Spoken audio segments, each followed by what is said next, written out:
The history of modern warfare is essentially a massive, bloody graveyard for commanders who mistakenly believed that superior numbers and deafening artillery were a substitute for the fundamental, quiet science of survival. In the winter of 1950, as the temperature plummeted to a staggering -20 degrees in the jagged, frozen ravines of the Chongchong River Valley of North Korea, the United Nations Command received a violent, irreversible lesson in the cost of arrogance. 300,000 Chinese soldiers had materialized like vengeful ghosts from the sub-zero mist, moving with a predatory grace that bypassed every single American defensive line. Within a single harrowing week, they had inflicted over 11,000 casualties, sending entire divisions into a state of chaotic, panicked retreat. Yet amidst this total collapse of Western military pride, a single isolated force of 750 Australian soldiers stood their ground so effectively, so brutally, and so silently that the Chinese High Command eventually issued a historic, chilling standing order. Mark these specific men on the operational maps and avoid them at all costs. What was the secret of the silent shield? And how did their mastery of the shadows and their rejection of conventional vanity eventually find its way into the most clandestine, high-stakes special operations of the Vietnam War?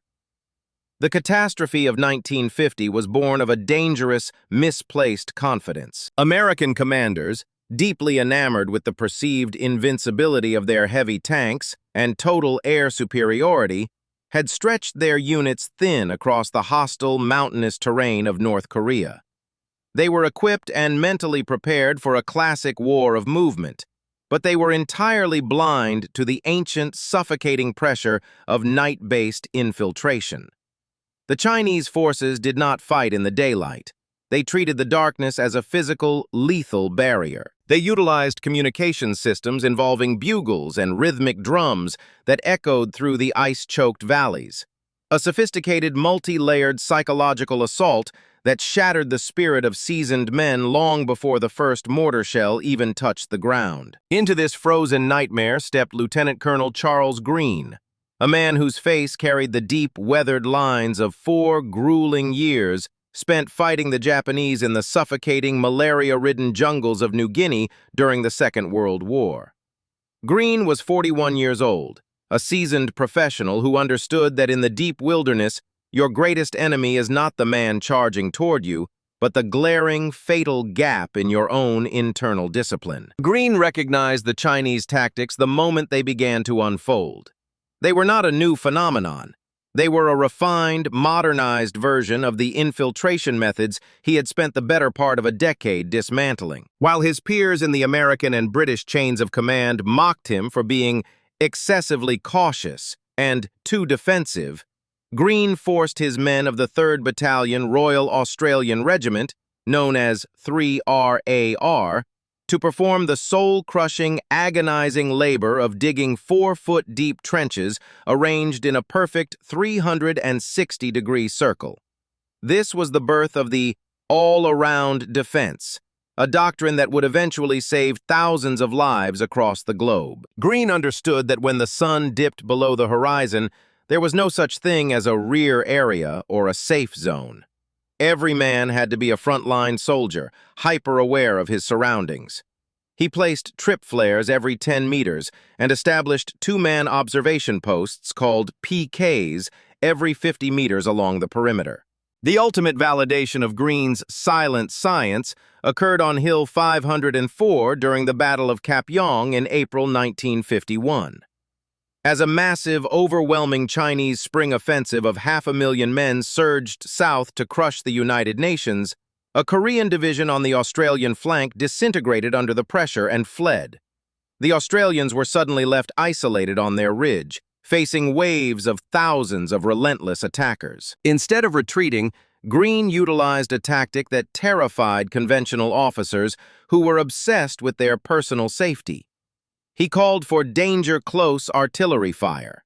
He ordered the heavy batteries miles behind him to drop high-explosive shells within 30 meters of his own trenches, effectively creating a wall of fire that pulverized the Chinese assault waves before they could even reach the defensive wire. He did this 15 times in a single hellish night. When the sun finally rose on April 25th, the Australians walked out to find over 1,000 enemy dead scattered across the slopes. Incredibly, the Australian battalion had suffered 0 fatalities in that specific brutal sector. This surgical precision forced the Chinese commanders to treat the Australians as an impassable, cursed obstacle, marking their positions as zones of death to be avoided. This lineage of survival did not end in the snows of Korea. It was an ancestral knowledge that evolved and was passed down into the elite ranks of the Australian Special Air Service Regiment, the SASR. By the late 1960s, this philosophy was embodied in a man named Corporal Callum Briggs, a phantom loan to the highly clandestine operations of Makvasog. His arrival at Forward Operating Base 2, the legendary FOB-2 in Kontum, was a non-event, a mere whisper in a camp filled with loud, aggressive, and swaggering warriors. Captain Hayes, the commander of Ready Team Florida, viewed Briggs as an absolute enigma. The Australian moved with a haunting, predatory economy of motion, his eyes registering every single vulnerability in the base's perimeter without ever lingering on one point. He was the master of total absence, carrying only a sharpened Fairbairn Sykes fighting knife and a modified rifle that lacked any unnecessary chrome or tactical vanity. Briggs was the modern heir to the lessons Charles Green had bled for. He didn't just understand the jungle, he existed within it as a natural, lethal component. His value was proven during Operation Nightingale, a mission deep inside the treacherous Laotian wilderness. When a specialist suffered a catastrophic injury that made a standard, loud extraction impossible due to heavy enemy radar, the unit faced a certain death sentence. Briggs volunteered to return alone into the heart of the North Vietnamese search grid. He did not use a radio, a flare, or an escort. He utilized dead man's breathing, a shallow, rhythmic technique that allowed him to remain perfectly still in the undergrowth for hours while enemy trackers passed inches away from his face. He neutralized 3 separate 2-man patrol teams using only a wire garrote and his blade, ensuring that no alarm was ever raised. After 36 hours, Briggs materialized at the rally point with his teammate on his back, having out-tracked the best hunters in the North Vietnamese army by being more silent, more patient, and more disciplined than the environment itself. By 1955, the North Atlantic Treaty Organization, commonly known as NATO, had officially integrated the Australian full-circle defensive doctrine as the non-negotiable gold standard for all battalion-level operations. The requirement for deep, interconnected trenches, reinforced overhead cover, and the aggressive, calculated use of danger-close fire became the foundational baseline for every Western military force. In the United States, the infantry school at Fort Benning transformed the Battle of Cap Yong into a mandatory case study for every rising officer. They were taught that the ultimate secret to survival was not found in the weight of their ammunition crates, but in the geometric architecture of their perimeter.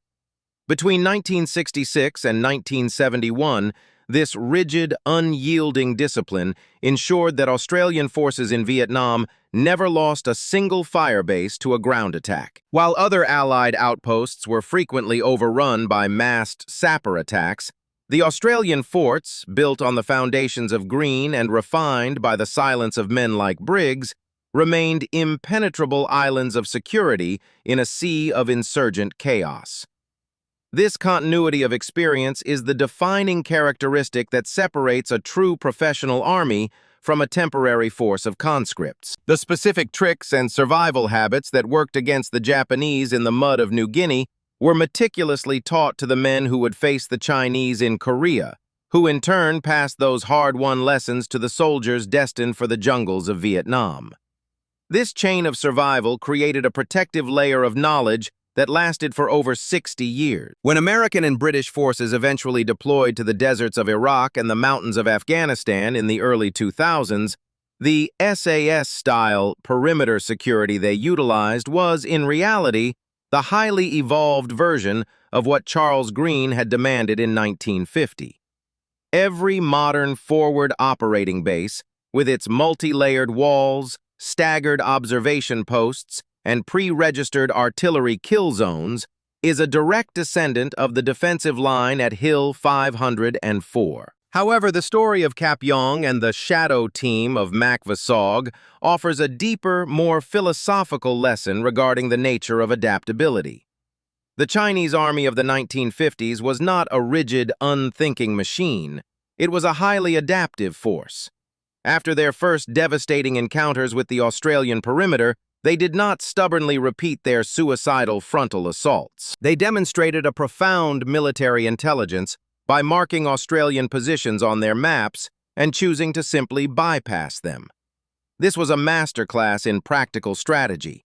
They recognized that some battles were simply not worth the cost of victory and shifted their focus to weaker, less prepared targets. This kind of flexibility is a quality that remains desperately relevant in 26. As military analysts observe the current conflict in Ukraine, the visual evidence of deep, sandbagged trenches and soldiers maintaining a constant 360-degree watch is a haunting mirror of the ridge at Cap Yong. Small, disciplined units, armed with modern drones and anti-tank missiles, are holding ground against significantly larger forces because they have returned to the ancient, effective basics of prepared defense. The war has settled into a grinding stalemate. The core wisdom of these stories lies in the rare ability to recognize when not to fight. The Chinese commanders who chose to avoid the Australians were not being weak. They were being exceptionally smart. They understood that you can win a war without capturing every single hill. This level of wisdom requires a profound humility, an honest acknowledgement of one's own limitations. Throughout history, many vast armies have been destroyed because their leaders refused to admit that a specific point was too difficult to take, wasting thousands of lives to prove a point of pride. The Chinese at Cap Yong made the more difficult, more rational choice. They admitted the Australians were too well prepared and moved their offensive elsewhere, preserving their strength for more vulnerable targets. As for Corporal Callum Briggs, his departure from FOB-2 was as quiet and unassuming as his arrival. He rejected the dramatic offer to become a ghost with a falsified identity, understanding that the true mark of a professional is knowing when the mission is complete.